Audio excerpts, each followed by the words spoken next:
Pakistani cricketers को टी20 leagues में काफी बड़ा नुकसान होने वाला है। जी हाँ दोस्तों, आप लोगों को द 100 लीग पता ही होगा। उसमें पहले पाकिस्तानी क्रिकेटर्स भी खेले हुए हैं, लेकिन इस बार पाकिस्तान के क्रिकेटर्स को अगले महीने होने वाले द 100 लीग के ऑक्शन में इंडियन ओन टीम्स कंसिडर नहीं कर रही हैं।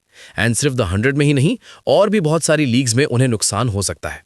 जैसे SA20 लीग के सारे फ्रेंचाइजीज के इंडियन ओनर्स हैं, IL20 में 5 टीम्स के इंडियन ओनर्स हैं, MLC में 4 टीम्स के इंडियन ओनर्स हैं, एंड CPL में भी 3 टीम्स के इंडियन ओनर्स हैं। BBL भी अगले साल तक अपनी टीम्स इंडियन ओनर्स को बेचने वाले हैं।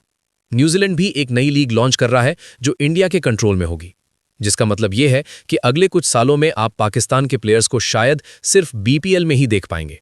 BBC के रिपोर्ट के मुताबिक ECB के एक सीनियर ऑफिशियल ने पहले ही एक एजेंट को इंडिकेट कर दिया था कि उनके पाकिस्तान प्लेयर्स में इंटरेस्ट सिर्फ उन टीम्स तक लिमिटेड होगा जिनका ओनर्स से कोई कनेक्शन नहीं है।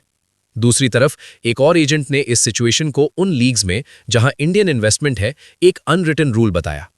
पिछले साल जब इंडियन इन्वेस्टमेंट कंफर्म हुआ था, तब ECB के चीफ एग्जीक्यूटिव ने कहा था कि उन्हें उम्मीद है कि हर देश के प्लेयर्स सभी टीम्स में सिलेक्ट होंगे द 100 में। उन्होंने ये भी वार्निंग दी थी कि क्लियर एंटी डिस्क्रिमिनेशन पॉलिसीज पहले से लागू हैं।